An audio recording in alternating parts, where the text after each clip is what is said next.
amasomero n'amalwaliro nga galina emmere, era abantu abalemererwanga mu kibuga ng'aserengeta mu ddwaliro kugenda kulya kyamisana. Bano bakazende twekwa naye abazeeyi abaliwo bane munjulire ku nsonga eno ng'ekyemisana kiri mu ddwaliro, omuceere sasa bale singa njogera singa mbadde nimba abakulu abali wano bandi bali wanga nti kivubuka gwe zirika na kakati amasomero nga tunywa obuugi obulimu amata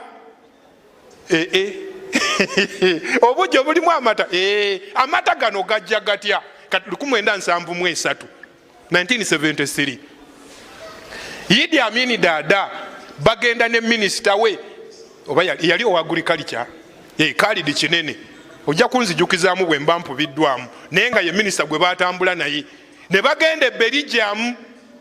Bagendayo waliwo ensonga ez'abatwalayo. Kaakati bwe batuuka eyo omukulu ne yeegomba ente zino zinusu bulaayi ez'amabeere amanene. Kyava abuuza minisita we Khalid Kinene n'amugamba nti owaayi ente zino ewaffe tetuzirina, naga nti Your Excellency tetuzirina ne zisobola okubeerayo. N'amugamba nti ye zikolera ddala bulungi. N'amutuma mu minisitule ya agriculture ya Belgium ng'ayagala ente emitwalo emeka, era ssebo ne bakkiriziganya. N'akomawo we baasula nga sente ng'ente bamaze okukkiriza okuzibakola ki okuzibaguza. N'agamba Khalid Kinene kubira Moses Ali minisita waki ow'ensimbi atuweereze sente tugenda ggula nte. Era sebo Moses Ali n'aweereza sente ne bagula ente emitwalo emeka, ne bamuweerako ennume 100 papasire kuwakisanga zino. Ezo zo babaweerako mpeere. Kati ente zimala okugulibwa Tagali ali kukuzitambuza kuzituusa Uganda. Tewali loole kuba okuva Belgium tolina kusomoka gayanja. Emmeeri eyinza okumala emyezi 7 mu kkubo. Khalid Kinene agamba mukama we amugamba nti Your Excellency nti ente tuzitambuza tutya okutuuka e Uganda. Ku mmeeri zigenda kufa kuba option yaliwo yali ya mmeeri naga nti zijja kufiira mu kkubo. Tukoze tutya okuzitambuza nti kyetaaga nnyonyi. Walayi nga Uganda tetulina nnyonyi. Ngoba waliwo ennyonyi emu tewali nnyonyi. Atuma Khalid Kinene okugenda mu kampuni ya Boeing abakola ki abaweese ennyonyi bakole ki bagule ennyonyi ezigenda okuleeta ki ente. Era bw'atuuka eyo ennyonyi ezaali ziriwo ode yaliwo zaaliwo ennyonyi 13 n'amubuulira sente ezizigula. N'agamba Moses Ali nti weereza sente batuwe ennyonyi. Allahumma gafiru lahu warhamu. Awava munno tewadda munno, awava erinnyo wadda ddibu, awava olulagala wadda ssanja. Bannayuganda muli babi. Allah yali tasobola kubalekera mukulembeze nga Amini kyeyava abaleetera ajja mu buzito. Alright, awo wenyine tugenda otandikira oli ku Yugi Update Civic Sinzo Bango tuwuliriza webale kwekuumira ku mayingo gano gwe mukwano gwange aleeya ampuliriza. History tumulabye wa Idi Amin nga Sheikh agezaako comparinga omulembe gwa Idi Amin Dada saako n'omulembe gwa Yoweri Kaguta Museveni.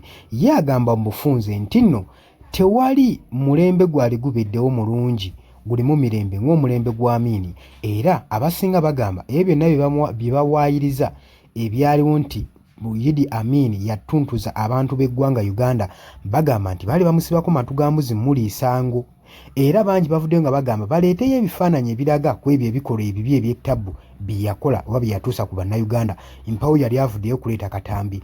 Wabula bwe tugenda nga twetegereza tugenza okkizuula nga ne Idi Amin Dada obutaziikibwa mu ggwanga erya Uganda kyali kigenderere obutaagala kuteekawo kifaananyi na history y'omulungi gwe yaleka akoledde eggwanga lino Uganda gwe mukwano gwange aleeya ampuliriza. Okusinziira nga ebitingana ku social media ne mu ŋŋambo kubanga Idi Amin Dada tukimanyi bulungi mu kufa kwe teyakomezebwa maiti teyakomezebwa wano mu Uganda naye nga nsonga ki gavumenti yavaayo kulambulula wabula agali mu kubogalaga nti baye tebayinza giganya Maite koma wano mu Uganda olw'ensonga nti nno namungi w'omuntu yali ajja kweyiwa ku maziika ge olwo abantu basooke bategeera ekituufu. Jjukira mwami Museveni okuyingira obukulembeze obw'eggwanga lyattu Uganda wano kutandika oddikulembera yayingira ng'avumaganya gavumenti ya Idi Amin ng'era alaga abantu nti mbi era abantu n'agibakyaya nnyo ne basobola okuba nga bamubaakinga nga bamusapootinga okusobola okumwamulako obufuzi obwaliwo mu biseera ebyo gwe mukwano gwange ali eyampuliriza.